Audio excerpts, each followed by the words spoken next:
आपने पूछा है महाराज जी अखंड ज्योत बुझ जाए तो उसके लिए एक ज्योत जलाओ, माता की आरती उतारो और आरती वाले दिए से बुझी हुई ज्योत को जला दो, यही इसका प्रायश्चित है। यदि ज्योत बुझ गई है तो एक ज्योत बनाओ, उससे मां की आरती उतारो, पहले उस आरती वाली ज्योत के द्वारा जो ज्योत बुझ गई है उसको जला दो, प्रायश्चित हो जाएगा इसका।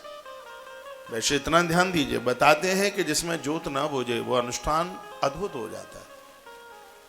जब ज्योत बुझती नहीं है, इतना सा ध्यान आप दें उस ज्योत के ऊपर, ज्योत बुझे नहीं 9 दिन। यह ज्योत एक बहुत बड़े यज्ञ का रूप धारण कर लेगी। नवरात्रा का समय चल रहा है, मां के ऊपर सिंगल लौंग नहीं, लौंग का जोड़ा चढ़ाएं रोजाना। मैं तो कहूंगा आपको 9 पाठ अर्गला स्तोत्र या कवच के करें, और वैसे कवच के साथ लौंग चढ़ाने का बहुत बड़ा विधान है। 9 कवच करें और 9 जोड़ा लवंग के, 9 जोड़े का मतलब हो गया 18 लौंग, एक बार में 2, एक दुर्गा कवच पूरा कर दें और फिर एक जोड़ा चढ़ाएं लौंग का, फिर एक कर दें, फिर एक, 9 कवच रोज करें तो ये 9 जोड़ा यानी 18 लवंग हो गई। इसको प्रसाद रूप में परिवार में बांट दीजिए। महात्मा मार्कंडेय की तरह आयु हो जाएगी, उम्र इतनी बढ़ जाएगी, बहुत बड़े काल के गाल में भी व्यक्ति सुरक्षित रहेगा। इतना बड़ा विधान कालिका पुराण में है इसका। एक कवच का पाठ करें, एक जोड़ा चढ़ा दें यानी 2 लौंग चढ़ा दें। आपके पास में है टाइम तो 9 कवच का पाठ कर दें, 9 जोड़े चढ़ा दें। एक दिन में करें तो एक दिन में कर दें, नहीं तो 9 दिन में तो 9 कर ही सकते हैं आप। हाँ, 9 दिन में तो 9 कर ही सकते हैं। और मैं तो कहूँगा वह प्रसाद शाम को आरती जब माँ की हो जाए, आरती के बाद उस प्रसाद को आप ले लें, लवंग प्रसाद को, तो बहुत आनंद हो जाएगा। एक जोड़े से कम नहीं चढ़ाएं, ज़्यादा भले ही चढ़ा लें। जैसे देवताओं को कभी सिंगल रोटी का भोग नहीं लगता, सिंगल पूड़ी का भोग नहीं लगता। ये ध्यान में कुछ रखें। आप जैसे भोजन बनाते हैं तो 2 रोटी उस पर घी लगा करके, एक बार के लिए सब्जी भले ही ना हो, देवताओं के भोग में मीठा जरूर लगता है, उस पर मीठा कुछ नहीं है, चीनी रख दो, बतासा रख दो, बूरा रख दो, और बिना चुपड़ी रोटी का भोग नहीं लगता भगवान को। मैंने बातें पूर्व में बोली हैं। कच्ची रोटी रास्ते में नहीं ले जाई जाती। पूड़ी हैं, पापड़ी हैं, पूड़ी पराठा, ये चीजें हैं। क्यों? कच्ची रोटी को अशुद्ध माना जाता है, मंदिर तक खाली जाते हैं, उसको ढक के ले जाया जाता है। तो ये बड़ी अद्भुत आनंद की बातें हैं। आइए मैं प्रसंग को आगे के लिए बढ़ा रहा हूँ। एक बार जयकारा लगाइए, बोले बांके बिहारी लाल की जय हो, वैष्णो माता की जय हो, जय जय श्री राधे जय जय श्री राधे जय जय। श्री राधे श्याम। माता की पूजा में कुछ चीजें ज्यादा विशेष मायना रखती हैं। वो है लाल चंदन, लाल फूल, माँ की लाल चुनरी। पूजा करते समय बिंदी लगाकर, माताएं चुनरी ओढ़ करके और भाल पर बिंदी लगा करके ही माँ की पूजा करें। ये बहुत ध्यान में देने लायक बात है। जब पूजा में देवियां बैठे हैं तो भाल पर बिंदी, जो विवाहित देवियां हैं उनके भाल के ऊपर बिंदी होनी ही चाहिए। इसमें तो लिखा है कि बिंदी लगा करके जो माता रानी की देवियां पूजा करते हैं उनका सुहाग अटल हो जाता है। वर्णन ये भी किया गया है वो पामों में महावर लगा करके माँ की पूजा करें, इससे माँ अति प्रसन्न होती है। महावर जानते हैं आप? पामों में लगाया जाता है, अंगूठे से लगा करके वो ऐसे पीछे की एड़ी पर घुमा कर उंगलियों के नाखून पर भी एक एक बिंदी रखी जाती है, उसको महावर कहते हैं। इससे माँ अति प्रसन्न होती है, बहुत खुश होती है। देवियां महावर लगाकर, भाल पर बिंदी लगाकर और मेरी तरह चुनरी ओढ़ करके माँ की पूजा करे तो माता बहुत ज़्यादा प्रसन्न होती है, बहुत ज़्यादा। आनंद की बात यह है कि नवरात्रा का जो प्रथम दिन है, चैत्र की नवरात्रा का जो पहला दिन है, विधाता ब्रह्मा जी ने चैत्र की नवरात्रा के पहले दिन से ही सृष्टि का आरंभ किया। और सृष्टि के आरंभ में नवरात्रा के पहले दिन एक स्त्री और एक पुरुष ब्रह्मा के शरीर से बनके तैयार हुए। पुरुष का नाम है श्री मनुजी महाराज और नारी का नाम है माता शतरूपा। संवत्सर चैत्र नवरात्रा के पहले दिन से ही आरंभ हुआ, इसलिए हमारी भारतीय सनातन संस्कृति में सबसे बड़ा दिन नवरात्रा का पहला दिन है। इससे बड़ा कोई दिन नहीं है, इससे पावन, इससे पवित्र दिन हमारे लिए कौन हो सकता है। जहां भगवान के मन में सृष्टि के संकल्प के लिए बात आई, वो नवरात्रा का प्रथम दिन था। और नवरात्रा के, चैत्र की नवरात्रा के पहले दिन से ही सृष्टि का सृजन आरंभ हुआ, जिसमें मनुजी महाराज और माता शतरूपा। इस सृष्टि के लिए विधाता ब्रह्मा ने अपनी देह से दोनों को बना करके तैयार किया। भगवान शिव का अर्धनारीश्वर रूप भी चैत्र नवरात्रा के पहले दिन ही हुआ। भगवान शंकर का जो अर्धनारीश्वर है, आधे भाग में महादेव, आधे में सती, इन दोनों के माध्यम से जो सृष्टि की रचना चली, वो नवरात्रा का प्रथम दिन ही था। इसलिए हमारे और आपके लिए सनातन संस्कृति में ये नवरात्रा के ये दिन बहुत ज्यादा प्रभावशाली है। ये तो मैया की पूजा में काफी चीजें होती हैं जिनका आपको भी पता है, लेकिन कुछ इस पूजा में मैं कुछ विशेष चीजें बताई देता हूं, इसकी आप पूर्ति जरूर करें। ये चीजें जरूर हों, इससे माता, आपने पूछा है क्या माताएं कवच कर सकती हैं? 100% कर सकती हैं। मैं ऐसी कोई बात बोलूँगा ही नहीं जिसमें ये हो कि पुरुष कर सकते हैं कि नहीं, माताएं कर सकती हैं कि नहीं कर सकती होंगी, तो मैं जवाब से बोलता हुआ चलूँगा, किसी भी बात में आपको कंफ्यूज में नहीं डालूँगा। माँ की पूजा की सामग्री में कुछ चीज़ें हैं, विशेष रूप से चावल, गंगाजल, लाल चंदन, रोली, कलावा और जटा वाला नारियल, सिंदूर, गुलाब की पंखुड़ियां एवं गुड़हल के फूल, गुड़हल के फूल, गाय का घी, पान के पत्ते, सुपारी, लौंग, इलायची, कपूर, कदली फल, कदली फल कहते हैं केले को, केला। मां को अति प्रसन्न है। पंचमेवा, पंचमेवा में मखाना आता है, सूखे गट्ट की गिद्दी आती है, किशमिश आती है, और इसमें छुआरा आता है, और इसमें चिरौंजी।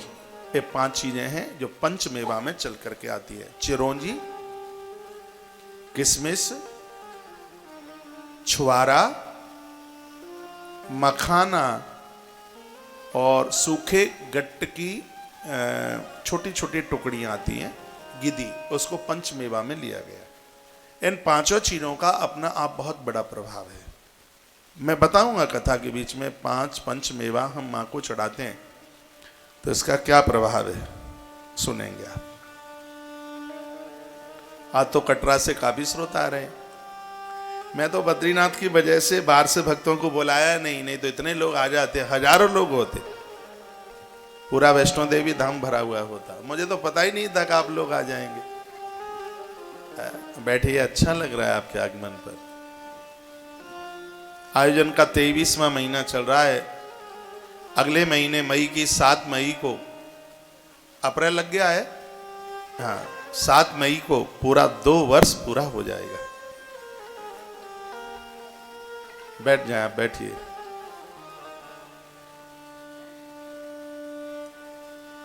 बोले बांके बिहारी लाल की जय हो।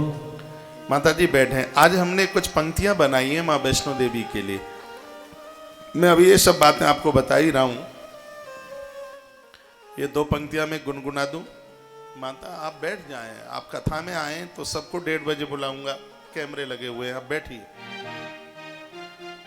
अब क्या, हमने इसलिए तो किसी को बुला नहीं रहे थे कि मैया को हमने इस कथा का मुख्य श्रोता बनाया है, बस कथा में ही, कथा में आनंद। मन भटकता है इधर उधर। मैया आप बैठ जाएं, प्लीज बैठ जाइए।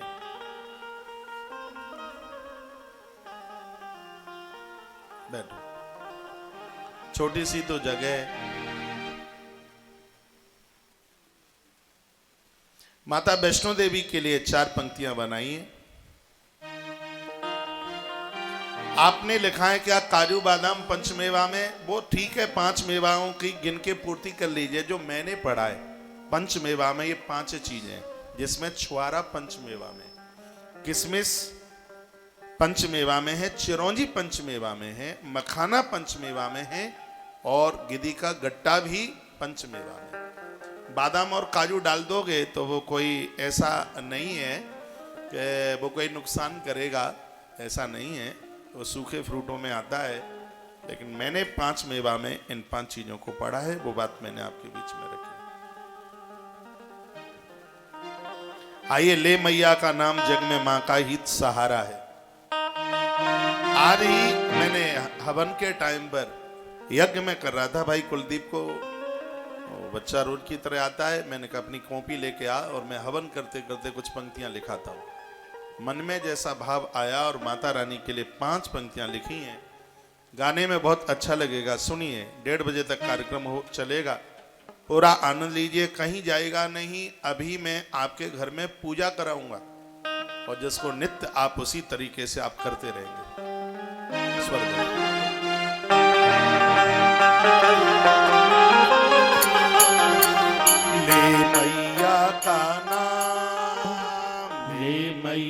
का नाम जग में माँ का ही सहारा है। ले मैया का नाम, ले मैया का नाम जग में माँ का ही सहारा है।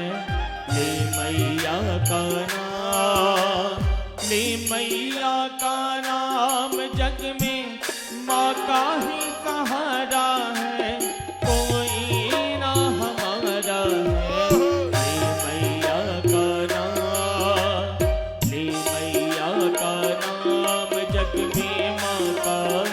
सहारा है, ले मैया का सहारा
हमारा है। ले मैया का नाम, ले मैया का नाम, जग में माँ का ही सहारा है। ले मैया का नाम, ले मैया का नाम, जग में माँ का ही सहारा है। कोई ना हमारा है। ले मैया का नाम, ले मैया का नाम, जग में माँ का ही सहारा है। ले मैया का नाम।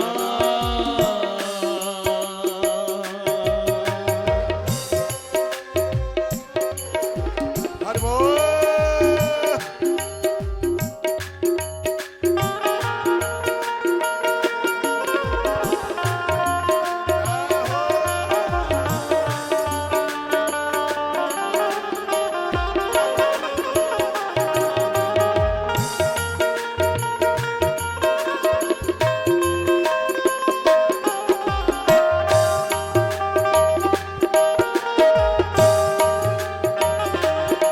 सुरनाग और देवा मेरी माँ को भजते हैं।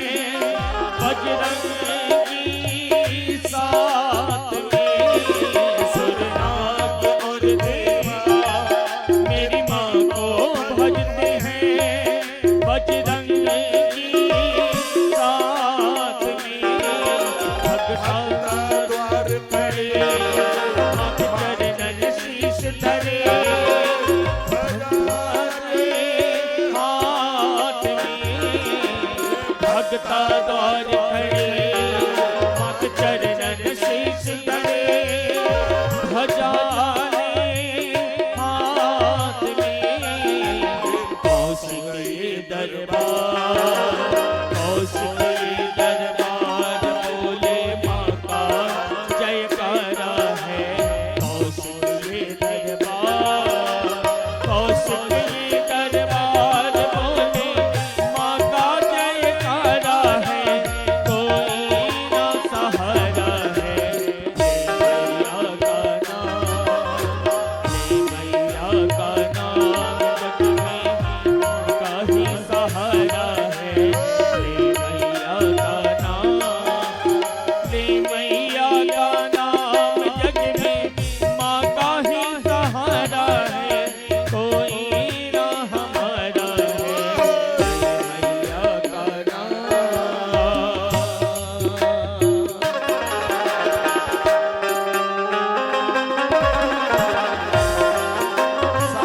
बोलो वैष्णो माता की जय हो।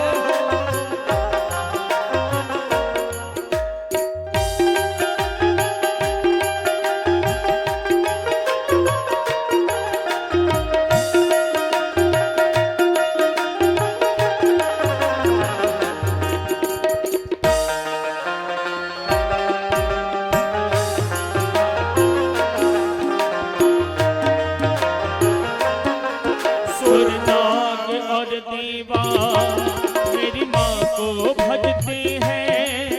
बजरंग की साथ में। सुरनाग और देवा मेरी माँ को भजते हैं। बजरंग की साथ में। भगता द्वार खड़े, माँ के चरणन शीश धरे। ध्वजा ले हाथ में। भगता द्वार खड़े, माँ के चरणन शीश धरे। ध्वजा ले हाथ में। कौशिक दरबार, कौशिक दरबार, बोले माँ का जयकारा है। कौशिक दरबार, कौशिक दरबार, बोले माँ का जयकारा है। कोई ना हमारा है।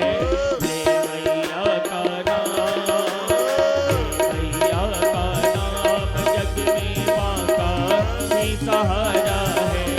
ले मैया का नाम, ले मैया का नाम, जग में माँ का ही सहारा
मैया का नाम, ले मैया का नाम, जग में माँ का ही सहारा है।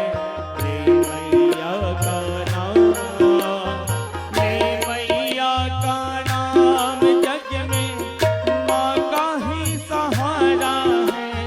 कोई ना हमारा है, कौशिक ये दरबार, कौशिक ये दरबार, बोले माँ का जयकारा है। कौशिक ये दरबार, कौशिक ये दरबार, बोले माँ का जयकारा है।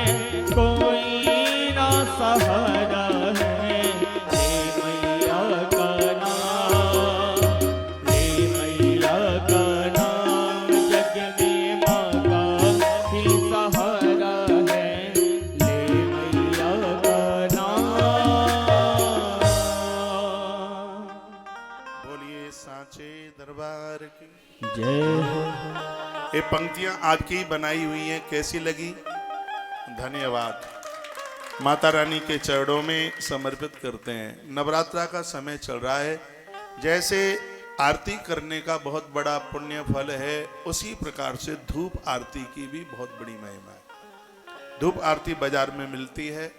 धूप आरती में कपूर डाला जाता है। उसमें दो चीजें और विशेष हैं, एक है गूगल और एक है लोहवान। जिस घर में लोहवान जलाया जाता है, बच्चों के ऊपर किसी भी प्रकार की विपत्ति नहीं आती। गूगल जलाते हैं आरती में, जिससे कारोबार को कोई बांध नहीं सकता। तो माता रानी के इस अनुष्ठान में लोहवान और गूगल को भी लिया गया है। रात्रि को धूप आरती के साथ में, ये आरती करने से पहले पूरे घर में इसको घुमाया जाता है, उसके बाद आरती होती है। तो ये बातें आपके बीच में रखी गई हैं। गूगल, लोहवान और मैया के हवन में, यज्ञ में गौ माता के गोबर के उपले और आम की लकड़ियों पर हवन यज्ञ। आम्र लकड़ियों के ऊपर ये श्री वर्धक है, ये संपत्ति वर्धक है। ये कुछ विशेष बातें थीं माँ की पूजा के लिए, वो बात मैंने आपके बीच में रखी है। भोग में मैं कल भी निवेदन कर रहा था और आज मैं आपको बोले देता हूँ। भोग में औषधियों में ब्राह्मी का भोग माँ को अति बहुत ज़्यादा पसंद है। घी में मिश्री डालकर, बूरा डालकर, गुड़ डालकर माँ को भोग लगाया जावे, माता बहुत प्रसन्न होती है।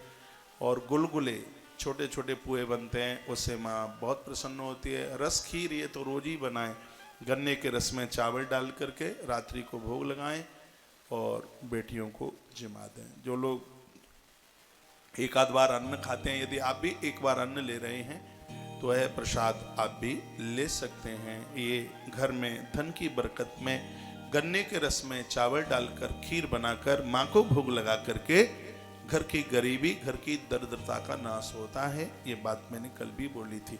इसी बात को मैं बार बार ज़्यादा मैं रिपीट नहीं करूँगा। माता को इलायची भी चढ़ाई जाती है और ये इलायची भी घर को बहुत ऊंचाई देती है।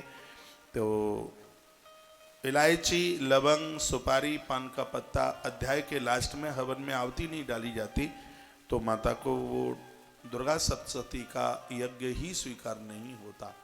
ये ब्राह्मणों को ये सब पता होता है, इसलिए कहा जाता है भले ही थोड़ी दक्षिणा ज़्यादा चली जावे, लेकिन पाठ के लिए ब्राह्मण तो पढ़ा लिखा ही होना चाहिए, सजग होना चाहिए, समझदार होना चाहिए, उसको ये सब अनुभव होना चाहिए, सब उसे ये अनुभव हो। तो आइए, मैं आज तुम्हारा पंडित जी बनकर, तुम्हारा आचार्य बनकर मैं आज आपके घर की पूजा कराता हूँ। आप अपने अपने घर में, मंदिर में आप बैठिए और अपने सामने आप रखें पंचपात्र, पानी का पात्र रखें। और सबसे पहले आपको क्या करना है, माँ की पूजा में बैठ कर के 3 बार आचमन किया जाता है, जिसमें बोला जाता है ओम ऐम आत्म तत्वम सोदयामी नमः स्वाहा। ऐसे हाथ में जल लेकर के और मुख में आचमन कर लें। ओम ऐम आत्म तत्वम सोदयामी नमः स्वाहा। मेरी बात को आप रिकॉर्ड कर लें अपने मोबाइल में तो इस तरीके से रोज आप अपने मंदिर में नवरात्रा में इस तरीके से आप पूजा कर सकते हैं। ओम एम आत्म तत्वम शोधयामी नमः स्वाहा। फिर आचमन करेंगे ओम ह्रीम विद्या तत्वम शोधयामी नमः स्वाहा। ये दुर्गा सप्तशती में भी है, लेकिन मैं दुर्गा सप्तशती से नहीं बोल रहा हूं, मैं अलग से बोल रहा हूं। ओम ह्रीम विद्या तत्वम शोधयामी नमः स्वाहा। ओम क्लीम शिव तत्वम शोधयामी नमः स्वाहा। 3 बार आचमन करके ओम ऐम ह्रीम क्लीम शिव तत्वम शोधयामी नमः स्वाहा बोलकर हाथ से जल लगा लीजिएगा। इसके तत्पश्चात प्राणायाम किया जाता है, जिसमें स्त्री और पुरुष दोनों प्राणायाम करते हैं। पूरक, कुंभक और रेचक 3 प्रकार का प्राणायाम होता है, जिसमें श्वासों को ऊपर खींचा जाता है, फिर अंदर घुटने दो, फिर उसको बाहर छोड़ दो। ये मैं एक उसकी विधि कहां कहां से कैसे क्या करना है, तो मैं उसको एक नियमबद्ध आपके बीच में कर रहा हूं, बोल रहा हूं। पहले आचमन कर लिया। ये माँ की पूजा में, रोज की पूजा में तुम केशवाय नमः, माधवाय नमः, नारायणाय नमः ये बोला जाता है, लेकिन माँ के अनुष्ठान में आप बैठे हैं तो इसमें ओम एम आत्म तत्वम शोधयामी नमः स्वाहा। ओम ह्रीम विद्या तत्वम शोधयामी नमः स्वाहा। ओम क्लीम शिव तत्वम शोधयामी नमः स्वाहा। ओम ऐम ह्रीम क्लीम सर्व तत्वम शोधयामी नमः स्वाहा। तो चौथे बार पानी डालकर उसको पिया नहीं जाता, उसको हाथ में लगाकर शुद्धि कर ली जाती है। उसके बाद फिर प्राणायाम किया जाता है। प्राणायाम हमेशा आचमन के बाद होता है। पहले आचमन होता है, उसके बाद होता है प्राणायाम। प्राणायाम में श्वासों को ऊपर खींचा जाता है, फिर अंदर घुटने दें उसको, फिर धीमे धीमे उसको बाहर निकाल दें। ओम ओम शब्द का उच्चारण होता है प्राणायाम में। इसके तत्पश्चात होता है पवित्रीकरण। बाएं हाथ में जल लिया जाता है और दाहिने हाथ से छींटे लगाए जाते हैं। बाएं हाथ में जल, ऐसे जल ले लिया, यूं ऐसे प्रैक्टिकल करके देखो। फिर उसको ऐसे अपवित्र पवित्रो वा सर्वावस्थांगतोपि वा यस्मृत पुंडरीकाक्ष साभाव्यांतर शुचि ओम पुंडरीकाक्ष पुनातु ओम पुंडरीकाक्ष पुनातु ओम पुंडरीकाक्ष पुनातु। ये इतना करने के तत्पश्चात इसके बाद में फिर होता है आसन शुद्धि, आसन पवित्रीकरण। कहीं तुम्हारे आसन पर किसी ने पाम रख दिया हो तो उसमें दोष लग गया है। आपके आसन पर कोई बैठ गया हो, जिस जगह पर आप बैठे हैं उस जगह पर किसी ने मलमूत्र विसर्जित कभी कर दिया हो, तो आसन की शुद्धि बताई गई है। आसन की शुद्धि किस प्रकार से? आसन शुद्धि में सबसे पहले विनियोग छोड़ा जाता है। मेरी इस बात को रिकॉर्ड कर ले, मैं विनियोग छोड़ता हूं। दाहिने हाथ में जल लिया जाता है। मेरी कही गई बातों से आप विनियोग, आप बोर तो नहीं हो रहे हैं? मैं बिना शास्त्र के बात नहीं करूंगा, मैं हर बात प्रमाणित करूंगा। इसलिए तो कोई भी वक्ता पंडित मेरी बात काटेगा कैसे? मैं बिना प्रमाण के बात ही नहीं करता। हाँ,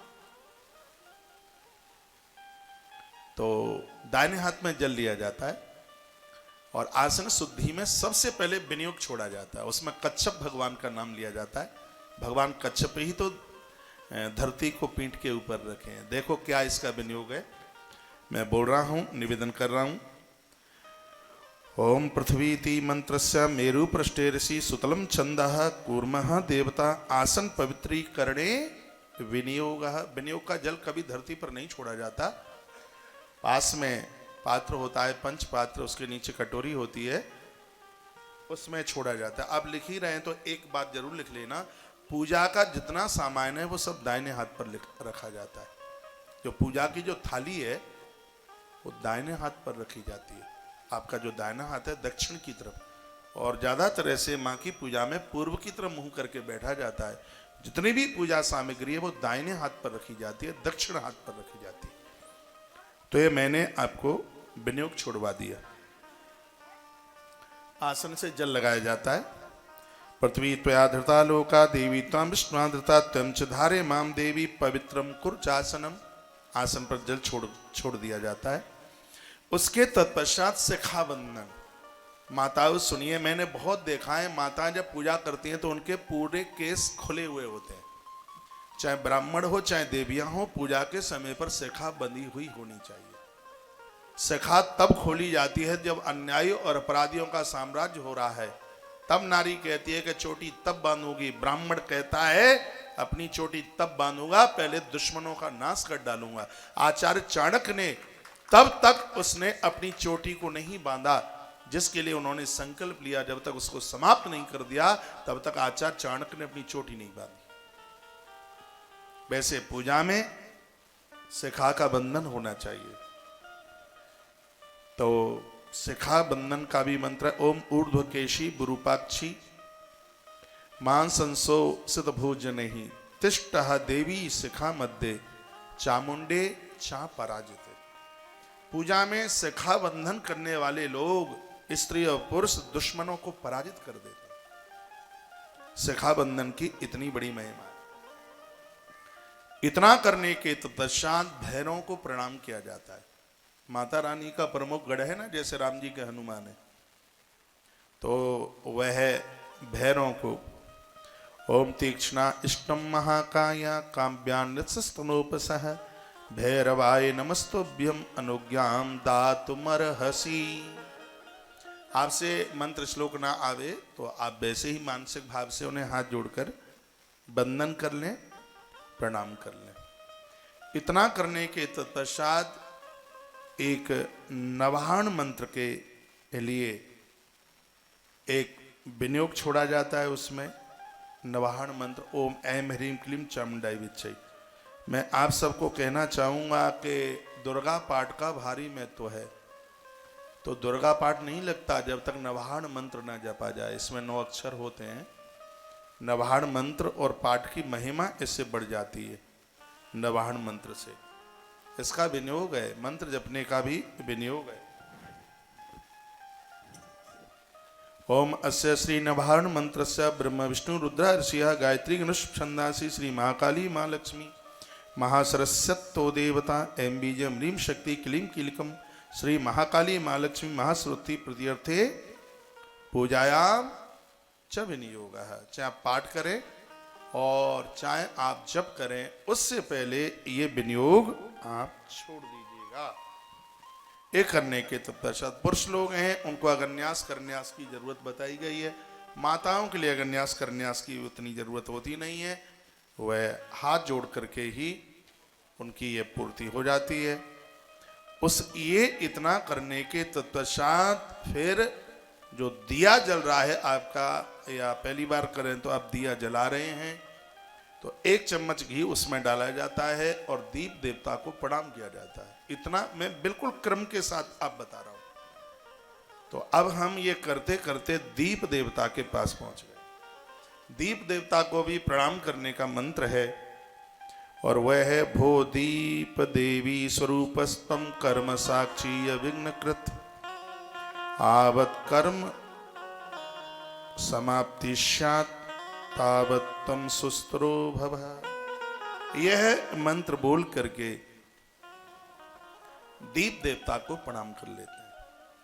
उसके तत्पश्चात एक 50-100 ग्राम जल रोजाना जो आपने कलश भरा हुआ है उसमें थोड़ा जल डालते हैं। हाँ, कलश में थोड़ा जल, वो नारियल थोड़ा सा उठाओ और थोड़ा सा जल उसमें रोज डाल दो। उसका भी मंत्र है कलशस्य मुखे विष्णु कंठे रुद्र समास्तता मूले स्तो। ये भगवान कलश देव में, कलश देवता में सभी देवता, सभी नदियां आके विराजित हो जाती हैं। तो कलश देवता को हम वंदन करते हैं, पूजन करते हैं। कलश देवता को पूजन करने के बाद शंख की पूजा होती है इसमें। ये मैं जो नवरात्रा का जो एक विधान है उसी तरीके से मैं आपसे बात कर रहा हूं। ज्योत का पूजन हो गया, उसके बाद कलश का पूजन हो गया, उसके बाद पूजा होती है शंख की। शंख का पूजन होता है, उसमें भी वंदन होता है, प्रणाम होता है। कलश के जो आपने जो कलश भरा है उसमें से थोड़ा सा जल लें और उसको शंख में भर दें। शंख में उसके ऊपर, एक बार फिर कह रहा हूं, कलश का जल निकाल करके शंख में भर दें। और फिर क्या करना है, शंख में जल भर के उसके ऊपर रोली लगाइए, उसके ऊपर चंदन लगाइए, उसके ऊपर गंध अक्षत ये लगाइए। ओम अग्नि ऋषि पंचमान पांचजन्य पुरोहित तमीपहे महामयम। तदनंतर निम्न मंत्र से त्वम पुरा सागरोत्पन्नम विष्णुआं विद्रतक करे निर्मता सर्वदेवस्य पांचजन्य नमस्तुते। ऐसा कहकर माता रानी के बाहें चरण के नाखून के पास कलश रख दिया जाता है। जो भी आपने तस्वीर माँ की लगाई है और माँ के वहीं चरण की तरफ उस शंख को 5 जन शंख का रूप दे करके माँ के चरण की तरफ पूजन करके इस शंख को रख दिया जाता है। ये शंख पूजन हो गया। शंख पूजन के बाद फिर होता है घंटा पूजन, जो घंटारी आप बजाते हैं पूजा में, फिर उसकी पूजा होती है। ओम आगामार्थम तो देवानाम गमनार्थम तो रक्षमाम घंटानादम प्रकुर्वीत सर्व कामार्थ सिद्धये। आरती पूजा पाठ में घंट की पूजा करने से सभी कार्यों में सिद्धि मिल जाती है। आरती पूरी नहीं होती घंटी के बिना। जो घंटी आप बजाते हैं इसको रोज धोया करो, रोज इसमें मिट्टी लगा करके रोज साफ किया करो। कुछ चीजें हैं, पंचपात रोज साफ होता है, रोज धोया जाता है। शंख रोज धोया जाता है। पूजा के बर्तन रोज धोए जाते हैं ये, और ये घंटरिया इसको भी रोज धोया जाता है। तो इसमें रोजाना चंदन लगाया जाता है। जैसे ही घंटा ऊपर या तो गरुड़ बने होंगे या नंदी बने होंगे, तो गरुड़ घंट बहुत बढ़िया है। गरुड़ घंट ऐसा है, किसी भी देवी देवता के पूजा के मंदिर में आप गरुड़ घंटी को रख सकते हैं। तो उसको पीताम्बरी से या नींबू से उसको रोज साफ कीजिए। बहुतों के जितने गंदीले होते हैं उनकी शक्ल ही दिखाई नहीं देती। पूजा के कुछ बर्तन हैं जिनको नित्य साफ सुथरा करने की आवश्यकता है। तो यह घंट की पूजा हो गई है। और उसके तत्पश्चात अब यह करने के तत्पश्चात छोटी प्रतिमा है माँ की, तो माँ को स्नान कराइए। माँ को स्नान कराने की सबसे पहले तो माँ को आवाहन कीजिए। हाथ में फूल ले लें, हाथ में चावल ले लें और माँ का आवाहन करें।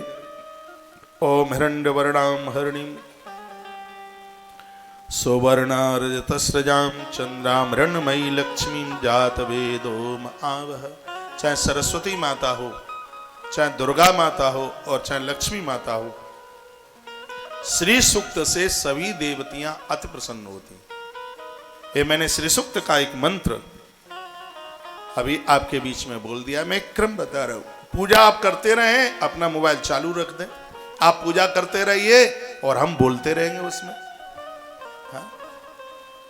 तो ये सब पूजा घंटनाद वगैरह सबकी पूजा करने के बाद अब माँ की प्रतिमा की पूजा हम कर रहे हैं, जिसमें सबसे पहले माँ का आवाहन कर रहे हैं। और आवाहन हाथ में चावल और फूल लेकर ऐसे। पूजा में हमेशा बायां हाथ नीचे होता है और दायां हाथ ऊपर होता है। पति पत्नी दोनों पूजा में बैठे हैं तो माताओं को अलग से कुछ भी लेने की जरूरत नहीं पड़ती। वो पति की कोहनी के नीचे अपना हाथ लगा लेती। मैं तो आपको वो बातें बता रहा हूं कि आपको जन्म पत्रियां ले लेकर के कहीं घूमना ही ना पड़े और आप सब समाधान अपने आप कर लें, सब ठीक हो जाएगा। इस कलयुग में मूर्ति पूजा की भारी महिमा है, बहुत ज्यादा। और युगों में ध्यान से ईश्वर को प्राप्त किया जाता था, इस कलयुग में मूर्ति पूजा से परमात्मा को अपना बना लिया जाता है। बोलो भक्तवत्सल भगवान की जय हो। आइए अब मैं आगे बढ़ रहा हूं और आप सावधान होकर के बैठे। मैं एक बार फिर कहूंगा, ये बातें नहीं बताएगा कोई आपको। और इन दिनों में पंडित जी महाराज मिलते नहीं है, ये सब आप अपने घर कर सकते हैं। आप बैठिएगा। बहुत बढ़िया। इलायची आ गई, मिश्री आ गई, लौंग नहीं आई अभी। अच्छा आ जाएगी। हाँ बढ़िया। बैठे। आज मेरे पास कटरा से, जम्मू से काफी श्रोता बैठे हैं। मुझे तो लग रहा था हम और हमारी मैया दो ही होंगे, लेकिन मैया के रूप में आप सब विराजित हैं।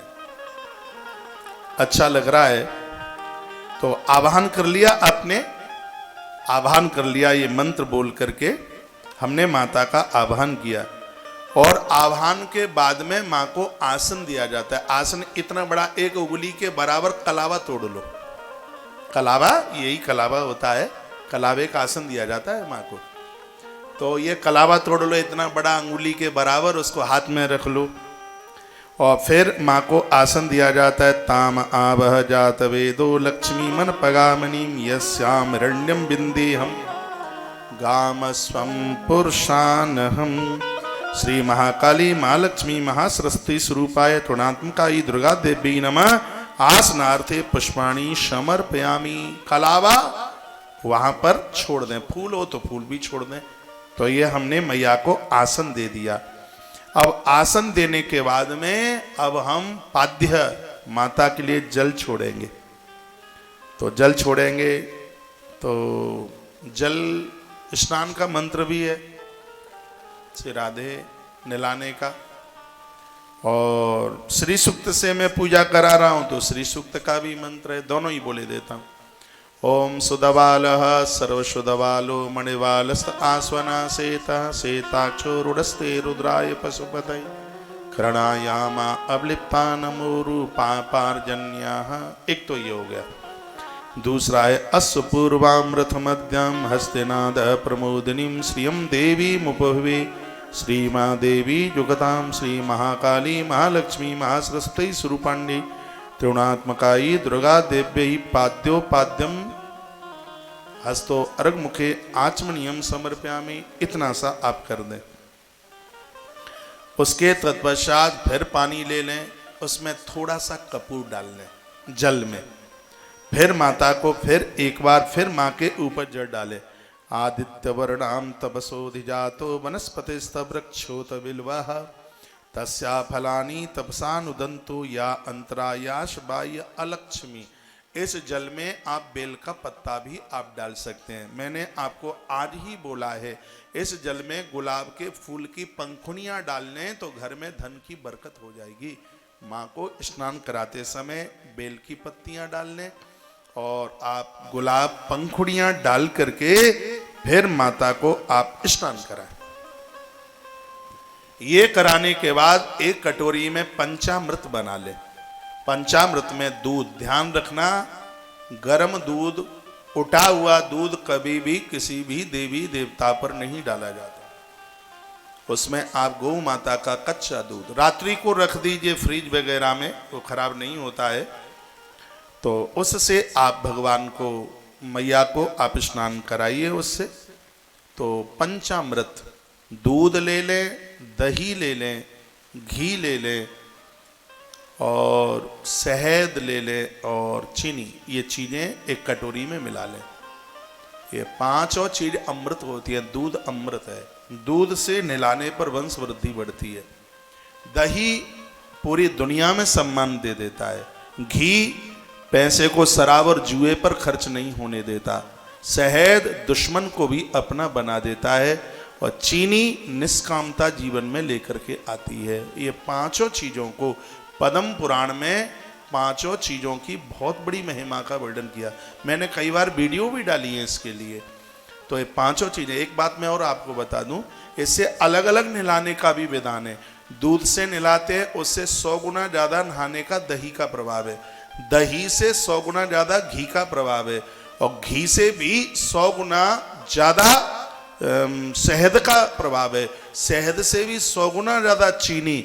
और ये पांचों चीजें हैं, इन पांचों के बाद में इससे भी 100 गुना और ज्यादा उसका प्रभाव है। जहां पानी में चंदन मिला करके उसको करदुर्त स्नान कहते हैं, फिर देवता को या देवी को नहलाया जाता है। वो भी अभी मैं आपको विधि पूर्वक वर्णित कर रहा हूं। तो या तो आप पांचों चीजों से अलग अलग नहलाएं। इसमें इतना ध्यान दीजिए, जैसे दूध से आपने नहलाया तो फिर पानी डालें, दही से नहलाया फिर जल डालें, घी से नहलाया फिर जल डालें, शहद से नहलाया फिर जल डालें, चीनी से नहलाया उसके बाद फिर जल डालें और फिर पांचों चीजों को इकट्ठा मिला लीजिए। पांचों चीजों जब इकट्ठी मिल जाती है तो उसको पंचामृत कहते हैं। पंचामृत से नहलाने का बड़ा अद्भुत मंत्र है। उस मंत्र के साथ में स्नान करा दें। मैं मंत्र बोले देता हूं। पंच नद्यः सरस्वती मपियंत्र सस्रोतशः। ये 5 चीजें एक दिव्य अमृत का रूप धारण कर लेती हैं। तो पंचामृत स्नान से भगवान को, माता देवी को, इस समय देवी की बात चल रही है तो माता को आप पंचामृत से स्नान कराइए। इसमें माता बहुत राजी होती है। पंच नद्यः सरस्वती मपियंत्र ससुरतसा। सरस्वती तो पंचधासो दे शे भव सरितः। पांचों चीजों से नहलाने पर वाक सिद्धि हो जाती है, वाणी सिद्ध हो जाती है। इतना बड़ा प्रभाव है इन ओम श्री महाकाली महालक्ष्मी महासरस्वती स्वरूपाणी त्रिगुणात्मकाई दुर्गा देवी पंचामृत स्नानम समर्पयामी। पंचामृत से स्नान करा दिया। उसके बाद में फिर शुद्ध जल से स्नान कराइए। ओम सुधबालः सर्वसुधबालो मणिबालस्त आस्वना सेता सेताक्षरुणस्ते रुद्राय पशुपतये करणायामा अवलिप्ता रुद्रा नवो रूपाय पारजन्याः। ये सब मंत्र हमें याद है, फिर भी मैं नीचे किताब की तरफ देखता हूँ। इसलिए देखता हूँ जैसे आपके हृदय में ये बात बैठ जाए कि महाराज प्रमाणित बात कर रहा है, इसलिए मैं किताब की तरफ देखना। तो ये सब हमें 26 साल हो गई हैं, पानी की तरह सब कंठ हो गई हैं सब चीजें, लेकिन फिर भी मेरे सामने ग्रंथ है, ये देखो।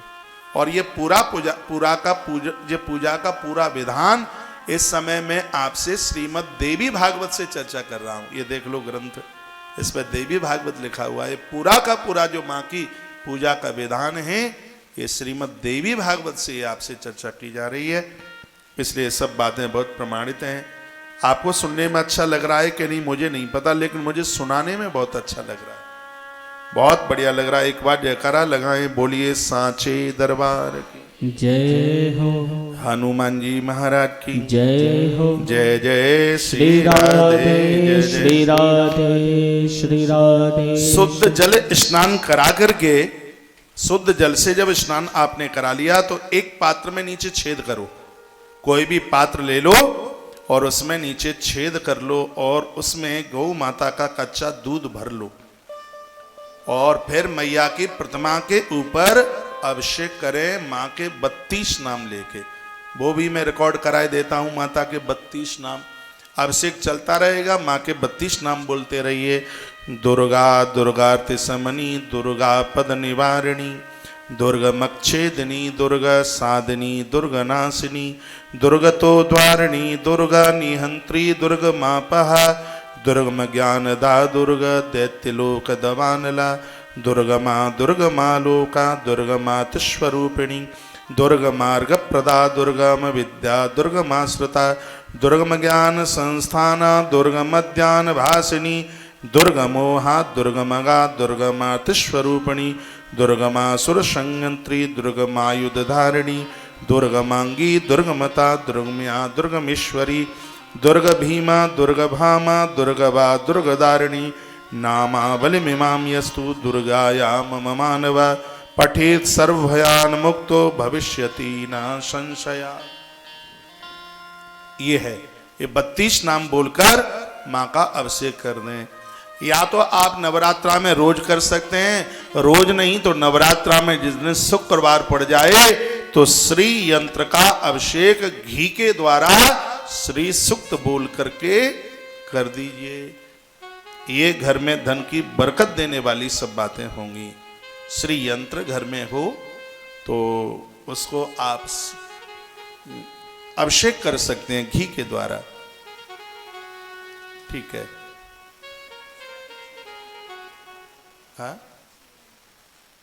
हाँ, चांदी का भी मिल जाता है, ताम्र का भी मिल जाता है, स्फटिक का भी मिलता है। धातु का बहुत प्रभावशाली है इसमें। तो इतना करने के तत्पश्चात महाअभिषेक हो जाए, फिर जल से स्नान जब आप करा दें तो उसके तत्पश्चात सूती वस्त्र से, ये भी पद्म पुराण में लिखा है, उस कपड़े में जितने धागे हैं और जिससे आपने देवताओं को पहुंचा है, तो उसमें जितने धागे हैं उतने वर्षों तक जीव सूक्ष्म रूप से परमात्मा के चरणों में रहता है। यह मैं निवेदन करना चाहूँगा, गीली प्रतिमा के ऊपर कभी चंदन न लगाएं, उसको पहले सूती वस्त्र से उसको पोंछें, सूखा करके फिर उसको कलावा बांधें, कलावा बांधें मौली। और यदि फिर आप वस्त्र पहनाते हैं तो आप वस्त्र पहना दीजिए। वस्त्र का भी मंत्र उपेतु माँ देवशका कीर्ति श्यामणिना सह प्रादुर्भूतोष्म राष्ट्रेस्मिन् कीर्तिमिद्यम ददातु मे। ओम श्री माँ काली माँ लक्ष्मी माँ सरस्वती स्वरूपाई त्रिगुणात्मकाई दुर्गा देव्यै नमः। वस्त्रो उपवस्त्रम समर्पयामि। वस्त्र और उपवस्त्र, वस्त्र ऊपर से ओढ़नी उड़ा दें, वस्त्र उपवस्त्र दोनों आ जाते हैं उसमें। और देवताओं को जनेऊ पहनाया जाता है, माता को जनेऊ पहनाने की जरूरत होती नहीं है। माँ को रोली लगाएं, चंदन लगाएं। गंधद्वाराम दुरादर्शाम नित्य पुष्टाम करीषणीम ईश्वरीम सर्वभूतानाम तामेहोपवये श्रियम। चंदन रोली दोनों लगाने के बाद चावल, ये क्रम है पूजा का। बैठे यहीं बैठ जाइए, ये क्रम है पूजा का। उसके बाद अक्षत, ध्यान रखें देवताओं को टूटा चावल न चढ़ाए। ये नहीं कि तुम 125 रुपया किलो के चढ़ाओ और भगवान को 25 रुपया किलो का टूटा चावल चढ़ाते हैं। अक्षत का मतलब न क्षयति, जो छिन्न भिन्न ना हो, साबुत लंबा वाला चावल, उसको आप पूजा में आप प्रयोग में लीजिएगा। तो आपने हमारा पता लगा ही लिया। बैठे बैठिए। जम्मू से, कटरा से काफी भक्तों का आगमन हो रहा है। आप पूछ रहे हैं कि महाराज जी आप देवी भागवत से बोल रहे हैं तो बता दो कितना पेज नंबर है। तो क्या आप मेरा विश्वास नहीं कर रहे हैं?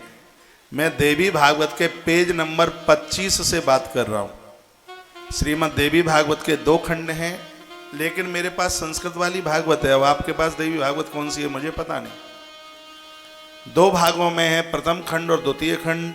इस समय मैं चर्चा आपसे श्रीमद् देवी भागवत के प्रथम खंड के पेज नंबर 25 से चर्चा कर रहा हूं।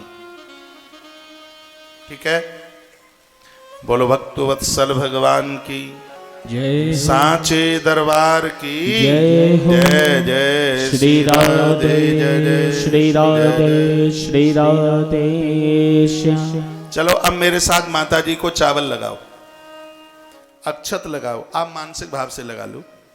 अक्षतान सुर श्रेष्ठ, एक तो ये मंत्र है। दूसरा वैदिक मंत्र है अक्षनमी वदन्ते व प्रिया अधुवतः अस्तोकत शोभा मानवो विप्राः विष्टाः मति योजान्विन्द्रहते हरि। ओम महाकाली महालक्ष्मी महासरस्वती स्वरूपाय थोड़ांतकाय दुर्गा देव्यै अक्षतान समर्पयामि। अक्षत लगा दो। उसके बाद में फूल और फूल माला दोनों मनसा काम माँ को तीन बात है को चढ़ता है। माँ को गुलाब चढ़ाने से सौभाग्य बढ़ता है, उम्र बढ़ती है पति की। सिंदूर चढ़ाइए। सिंदूर प्राप्धने सुनाशो बातः प्रमेयः पतियन्ति ही युवाः घृतस्य धारा। ध्यान रखना, इसमें सिंदूर आप घी में मिला करके चढ़ाइए। माँ को घी में सिंदूर डाले, चढ़ाए। उसके बाद धूप। माँ को धूप की बड़ी महिमा है। कर्दमेन प्रजाभूता मयि शंभव कर्दम श्री अम्बासय में कुले मातरम पद्ममालिनी। ओम श्री महाकाली महालक्ष्मी महासरस्वती स्वरूपाय त्रिगुणात्मिकायै दुर्गा देव्यै धूपम आग्रापयामि। ये उसके बाद दिया दिखाइए। ओम आपसं स्नानी चकली तब समय ग्रहण च देवी मातरः श्री अम्बासय में कुले। श्री सूक्त का ये मंत्र बोलकर माता जी को दीप दिखा दीजिए। उसके बाद में नैवेद्य भोग लगाए माँ को। पंचमेवा इत्यादि जो भी आप लगा सकते हैं वो सब भोग लगाएं।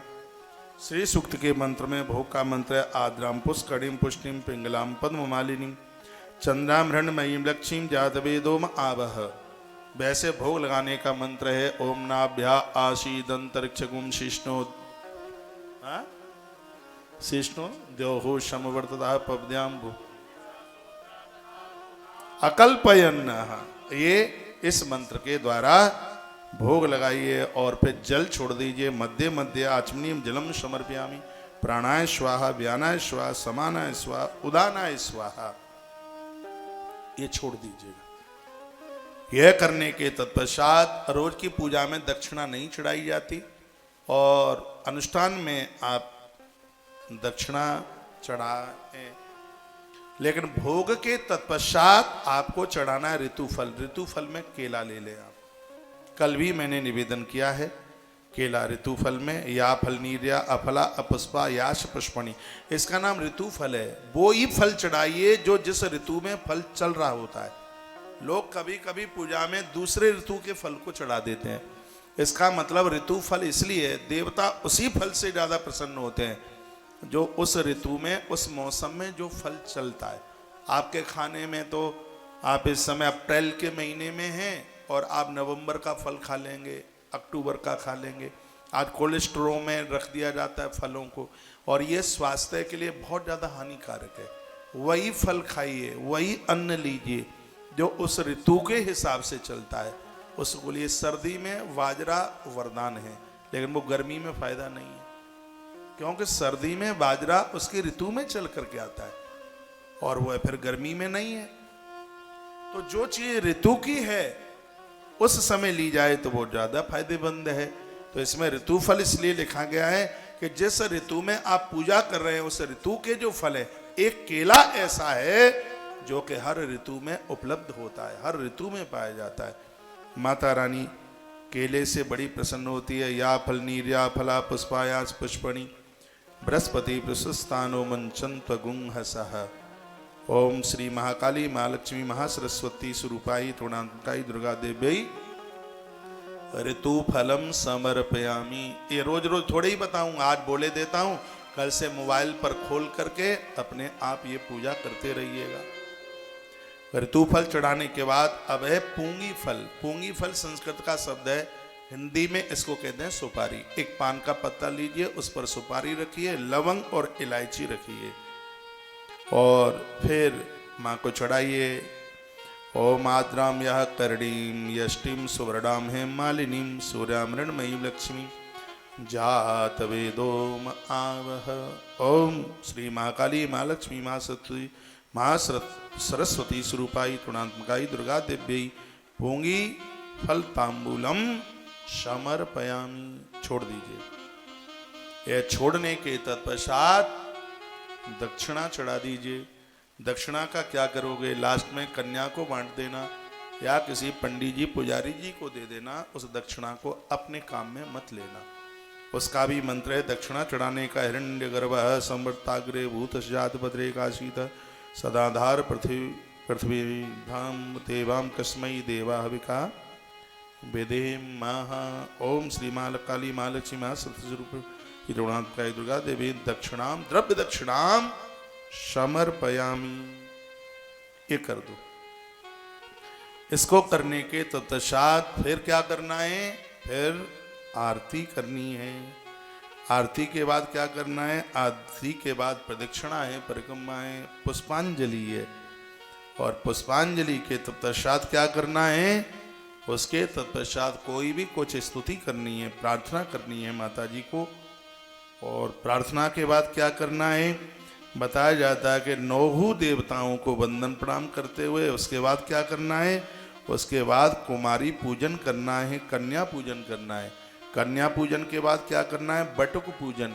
नवरात्रा में कन्या पूजन की जितनी महत्वता है, बटुक छोटे बच्चों की पूजा करने का भी उतना ही महत्व है, उसको बटुक पूजन कहते हैं। ये मैंने एक विधान बताया नवरात्रा में। इस तरीके से आरती के तत्पश्चात क्या है? आरती जैसे ही आपने पूरी की है उसके बाद प्रदक्षिणा पुष्पांजलि है। उसके तत्पश्चात क्या है? उसके बाद नवग्रह देवताओं को मानसिक उनका स्मरण है और इसमें तो पूरे उनके मंत्रों का भी वर्णन किया गया है। उसके बाद क्या करना है?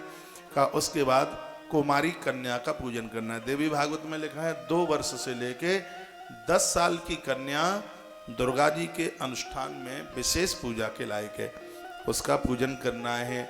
उसके तत्पश्चात क्या करना है?